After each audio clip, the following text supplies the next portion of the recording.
Assalamualaikum warahmatullahi wabarakatuh. Apa kabarnya teman-teman semua? Masih dengan Papi di sini. Tidak bosan-bosannya Papi selalu mendoakan semua viewer-viewer Papi, semua sahabat-sahabat Papi, insya Allah selalu diberikan rahmat dan berkahnya ya. Eh, dan juga selalu diberikan kesehatan, rezeki yang banyak, dan seluruh hal-hal positif selalu dilimpahkan kepada sobat-sobat semua. Oke, untuk video kali ini sebetulnya masih satu bagian ya dari 3 video awal yang gue upload, namun dari sudut pandang yang berbeda. Untuk video kali ini gue akan memberikan sudut pandang dari seorang trader. Mungkin untuk teman-teman sekalian ketahui, kalau gue sendiri itu bukan seorang pro trader, karena gue baru memulai trading ini untuk iseng-iseng dari awal tahun ini. Perkiraan sekitar Januari atau Februari gue mulai. Nah, karena itu pasti masih banyak sekali kekurangan yang gue punya. Sekali lagi, kalau ada kesalahan atau kurang cocokan dari analisa technical trading yang gue berikan, mohon maaf dan mohon koreksinya juga. Oke, kenapa saya berani membuat sisi analisa technical trading ini? Karena gue yakin banget sob, nggak ada, gue yakin banget 100% nggak ada satu orang manapun yang dapat benar-benar 100% memprediksi pergerakan candlestick ya, terutama untuk trader-trader yang menggunakan candlestick sebagai base-nya. Karena sebagaimana kita tahu juga, tidak mungkin ada seorang trader yang suka menggunakan bars atau mungkin menggunakan area seperti ini. Nah, kalau gue sendiri mungkin banyak terpengaruh dari pro trader yang banyak menggunakan candlestick.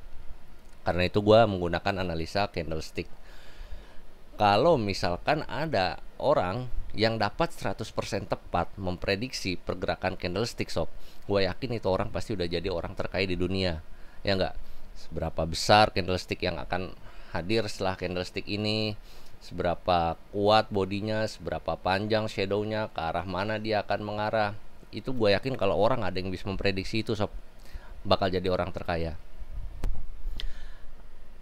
Mungkin untuk teman-teman ketahui sebagai tambahan, analisa trading seperti ini banyak yang mempergunjingkan ya sob ya.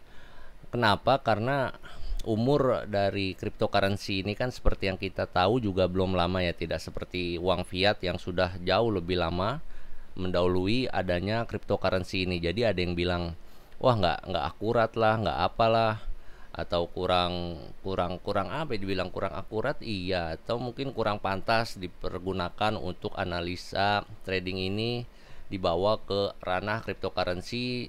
Namun kenyataannya banyak juga pro trader yang mungkin mencari kesempatan di trading cryptocurrency ini membawa skill set yang mereka dapat terlebih dahulu dari trading mungkin uang fiat ya. Nah, ini kalau gua coba lihat di Google sob, orang terkaya aja dengan orang terkaya dengan keyword orang terkaya yang muncul di sini, coba kita perhatikan ya. Ada Jeff Bezos, Bill Gates, Bernard Arnault, Warren Buffett nih, ada investor ulung, mungkin beliau termasuk seorang trader, gua kurang tahu. Pemimpin Oracle, pemilik Zara, Mark Zuckerberg, pendiri Facebook, Amancio Ortega, Larry Ellison. Ya, mayoritas emang mereka seorang techpreneur ya, technopreneur. Kayak Jeff Bezos, Bill Gates itu kan techpreneur semua. Ada Warren Buffett ya, nggak ada di sini yang ditulis seorang trader sob. Tapi ya gue nggak tahu ya.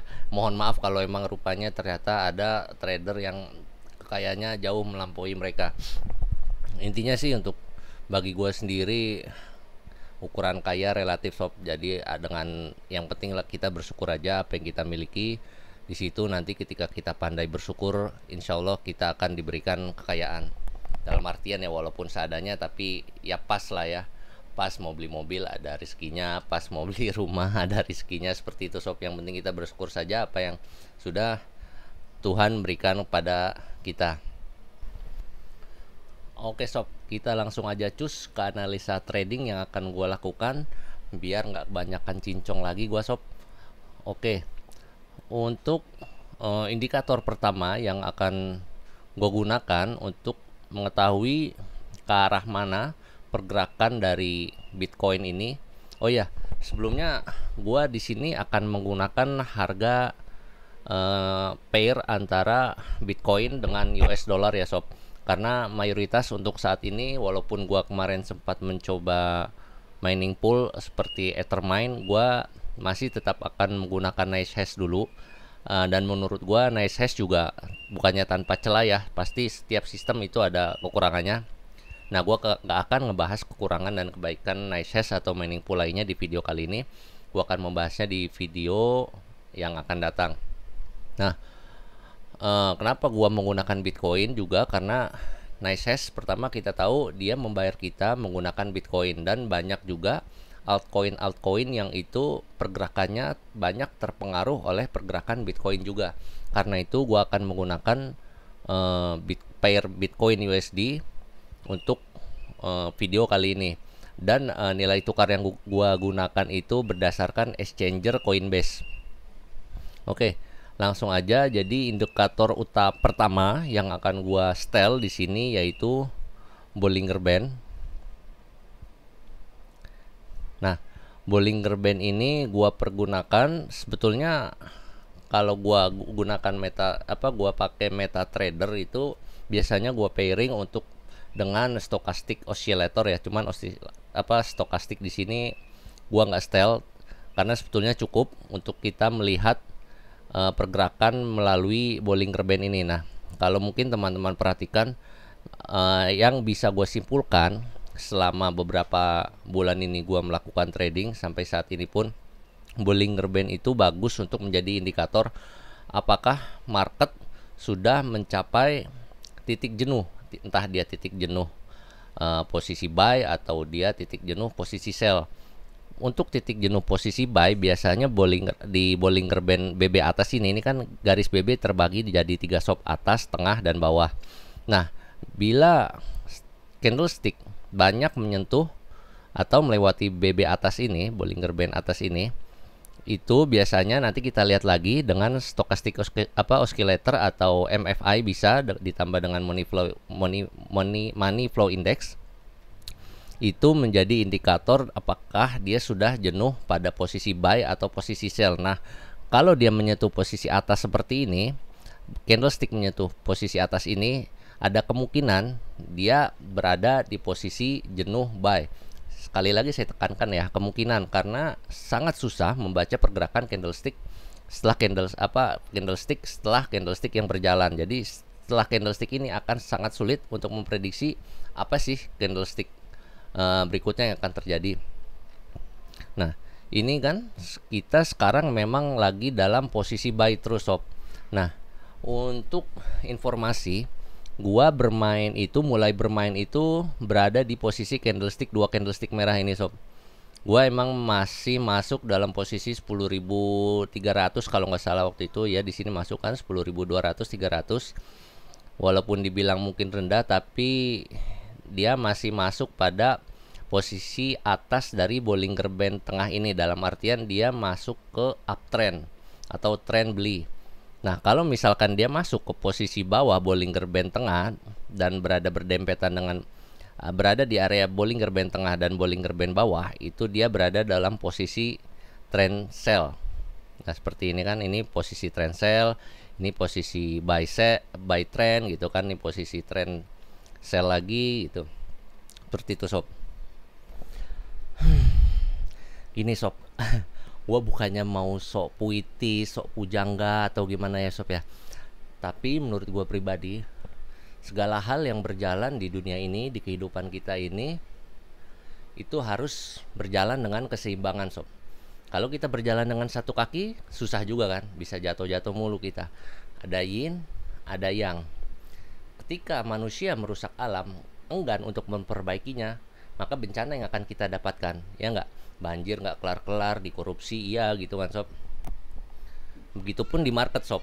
Walaupun kita lihat candlestick ini atau uptrendnya sudah berjalan selama beberapa minggu, apakah akan naik terus? Pertanyaan selanjutnya kan mungkin seperti itu. Apakah candle minggu ini di minggu depan akan berubah menjadi sell atau malah tetap naik? Ada kemungkinan tetap naik sob, bisa juga turun. Yang kita harapkan tentu saja ketika turun, saya berharap sekali tidak akan menyampai di bawah ini ya, di bawah 9.000. Nah, kalau kita tidak memperhatikan itu, mungkin yang terjadi seperti tahun 2017 ini sob. Naik pede banget kita kan, mungkin selalu berharap naik, rupanya ada koreksi sob. Di situ market bekerja untuk menyeimbangkan sob. Karena itu juga sob, mayoritas pro trader yang gue ikutin tutorial mereka di YouTube ataupun gue memperhatikan mereka ketika mereka membuat tayangan live online trading gitu kan.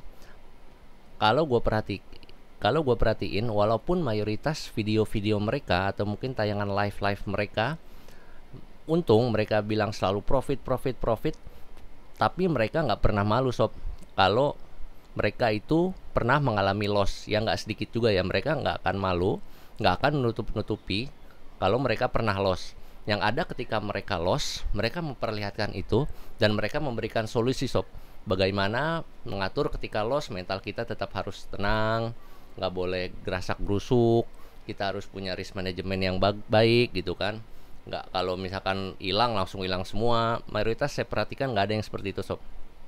Kalaupun misalkan teman-teman menemukan tutorial trading yang autornya memperlihatkan hanya keuntungan, nggak ada kerugian, itu mending nggak usah diikutin sob, nggak bener itu orang pasti. Nah begitu juga dengan investasi. Ketika suatu investasi selalu menawarkan keuntungan, mereka malu atau enggan mempertontonkan, memperlihatkan, memberi kita informasi kalau ini loh sisi negatifnya, mending nggak usah diikutin sob. Karena di situ pasti akan berlaku hukum keseimbangan. Seperti juga misalkan rezeki itu kan nggak bakal ketuker sob. Kita untung pasti suatu saat kita akan jatuh juga sob, ya kan. Kayak misalkan ada pepatah sob yang dibilang sepintar-pintarnya tupai meloncat pasti akan jalan juga gitu kan sob.